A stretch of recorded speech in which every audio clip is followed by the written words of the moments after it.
আরে এইটুকু ছেলে কেমন কষ্ট পাচ্ছে দেখো। কিসের থেকে কি হয়ে গেল আমরা ভাবতেও পারিনি আমাদের বুঝি শোনা এইভাবে।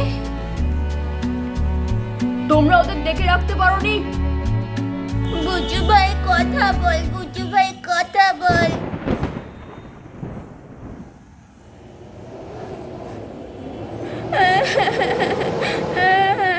আরে তোমরা কান্নাকাটিটা একটু থামাবে? আমার ভালো লাগছে না, এখনো ডাক্তার ম্যাডাম এসে পৌঁছালো না। কান্না থামাবো না? আমার ছেলেটা কথা বলছে না আর আমি কান্না থামাবো না? বন্ধুরা, এখানে তো সবাই ডাক্তার ম্যাডামের জন্য অপেক্ষা করতে থাকে। অবশেষে আমাদের রাধাদের বাড়িতে ডক্টর ম্যাডাম চলে আসে। আসুন ম্যাডাম আসুন, এই যে আমার ছেলে। আমার ছেলে কথা বলছে না ম্যাডাম। আমরা অনেক চেষ্টা করেছি জলের ছিটা দিয়ে ওকে ঠিক করার, কিন্তু ও কোনোভাবেই কথা বলছে না। আচ্ছা আচ্ছা ঠিক আছে, আমাকে বিষয়টা বুঝতে দিন।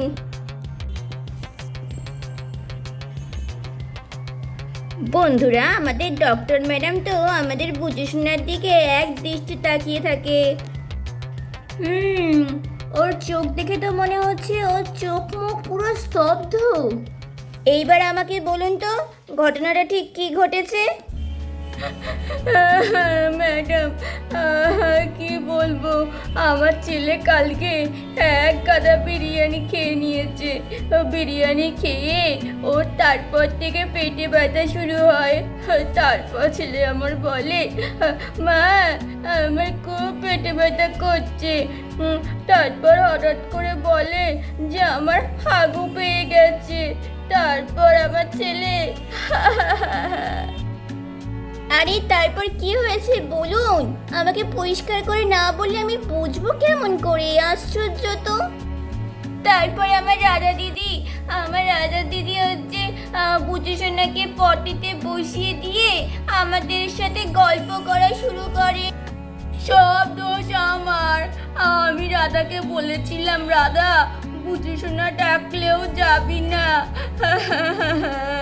কারণ আমি ভেবেছিলাম বাচ্চাদের একটু সাহস বাড়ানোর দরকার আছে। তারপর বুঝেশোনা বারবার ডাকার পরেও রাধা আর যায়নি আমার কথা শুনে। তার মানে বাচ্চাটি বুঝলাম, তার মানে বাচ্চাটি কোনো কারণে শক পেয়েছে। বন্ধুরা, তারপর আমাদের ডক্টর ম্যাডাম বুঝেশোনার চোখটা ভালো করে দেখে। তারপর ওকে আপনারা কিভাবে উদ্ধার করেন? তারপরেরটা আমি বলছি। তারপর আমি দেখি বুচু ভাইয়ের পটি করতে এত দেরি হচ্ছে কেন। আমি পটিতে গিয়ে দেখি আমার বুচু ভাই ওখানে পড়ে রয়েছে। ও গড! তারপর তারপর তারপর ম্যাডাম আমরা অনেক জল ছিটা দিয়ে দিয়ে আমরা ক্লান্ত হয়ে গেছি, তাও আমার ছেলের জ্ঞান ফিরছে না। ঠিক আছে, আমি দেখছি। বন্ধুরা, তারপর তো আমাদের ডক্টর ম্যাডাম ভালো করে চেক আপ করতে থাকে আমাদের বুঝেশোনাকে। কি বুঝলেন ম্যাডাম, আমার ছেলেটা আমার বেঁচে আছে তো? ডক্টর ম্যাডাম, আপনি চুপ করে আছেন কেন বলুন না, আমার ছেলেটা বেঁচে আছে তো? আরে আমি কি করে বলি, আমি তো বুঝতেই পারছি না। না, এইবার আমাকে একটা স্পেশাল ট্রিটমেন্ট করতেই হবে। বন্ধুরা, তারপর ডক্টর ম্যাডাম সব কিছু বার করে।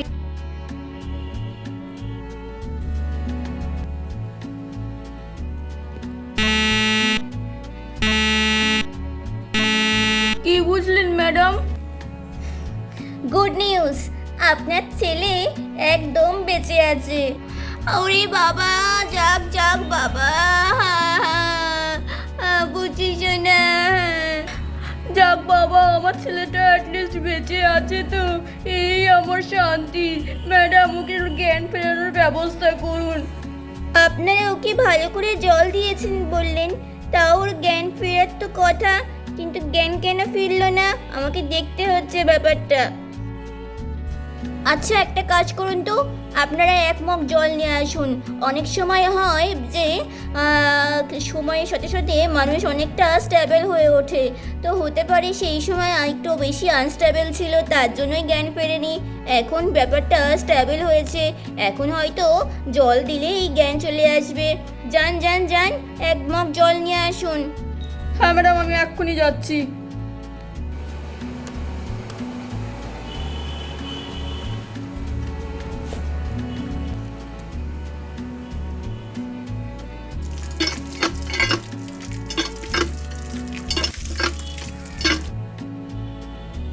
এই নিন ম্যাডাম, জল নিয়ে এসছি। আচ্ছা ঠিক আছে, এইবার আপনার ছেলের মুখে ভালো করে জলের ছিটে দিন। বুচু, বুচু সোনা কথা বল, বুচু বুচু। হ্যাঁ হ্যাঁ, আরো জল দিতে থাকুন। বুচু বুচু। আরে বুচু ভাইয়ের পাটা কেমন নড়লো মনে হলো। মা মা, ওই দেখো বুচু ভাইয়ের পা নড়ছে। কই?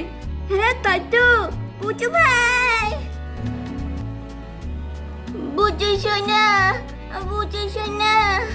মামা মামা, আমার ভয় করছে মামা, আমার বাচ্চা। বুচু সোনা, এই তো আমি সোনা, কিচ্ছু হবে না, এই তো আমি চলে এসেছি। মামা মামা। আরে বুচু, আরে ম্যাডাম, আমার ছেলের আবার কি হলো? ও তো দিব্যি আমাকে মা বলে ডাকলো, আবার কি হলো? খোকা খোকা। ওই যে বললাম, ও এখন খুব বেশি আনস্টেবল। আপনারা সরে দাঁড়ান, আমাকে দেখতে দিন।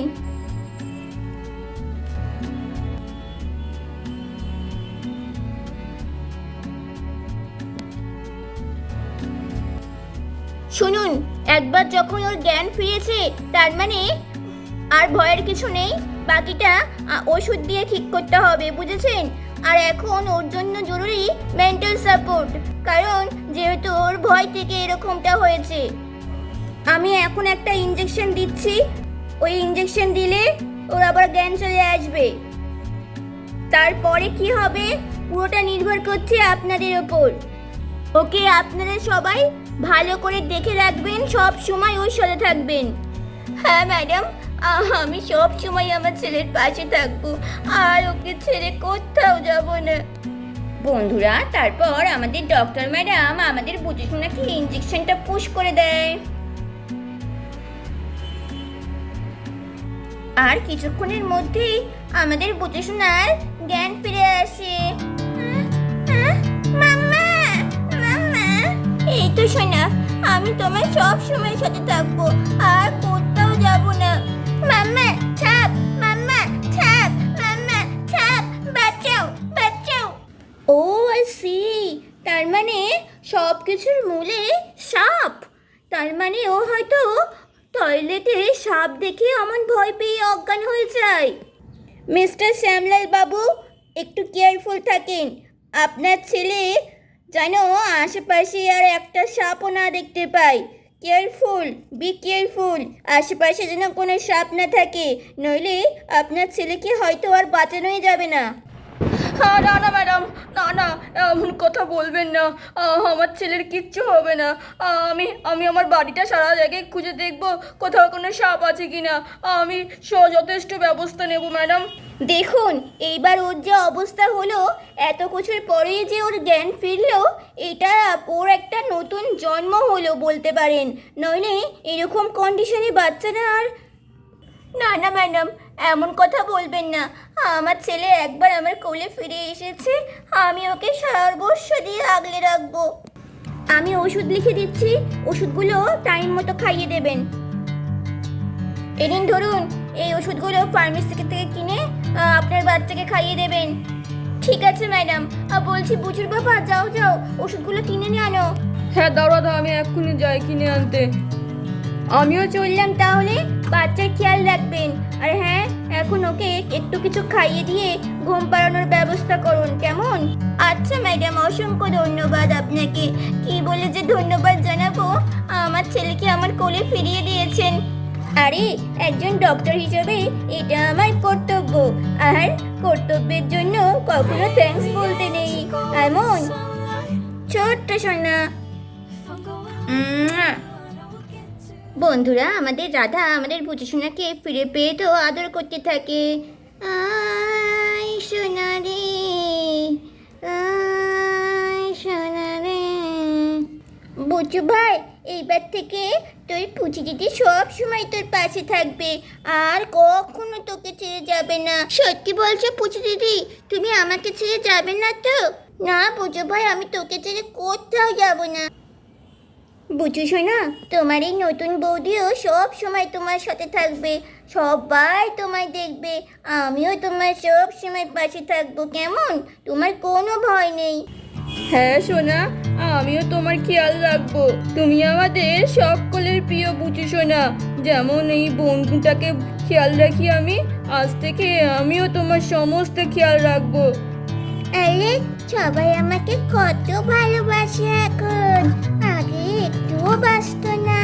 বুচু সোনা, কি খাবি বল সোনা? আজকে তোর এই ভম্বল কাকা তোর জন্য যা খাবি নিয়ে আসবে। না না ভম্বল, আরে তুমি কি বলছো? ওর তো পেট খারাপের জন্যই এত কিছু। এই পেট খারাপের জন্য কত পেট ব্যথায় ভুগলো, তারপরেই তো ওই অঘটনটা হলো। না না, ওকে আজকে আর বাইরের কিচ্ছু খাওয়াবো না, আজকে ও জল মুড়ি বা জল ভাত খেয়ে থাকবে। আমার সোনাটার আর কোনো বিপদ হবে না, আমি সব সময় আগলে রাখবো। তাহলে বন্ধুরা, আমাদের আজকের এই পর্বটা তোমাদের কেমন লাগলো অবশ্যই কমেন্ট করে জানিও। ভালো লাগলে এক্ষুনি একটা লাইক দিয়ে দাও। দেখা হচ্ছে তোমাদের সঙ্গে নেক্সট পার্ট নিয়ে। Bye bye, love you all, সবাই ভালো থেকো।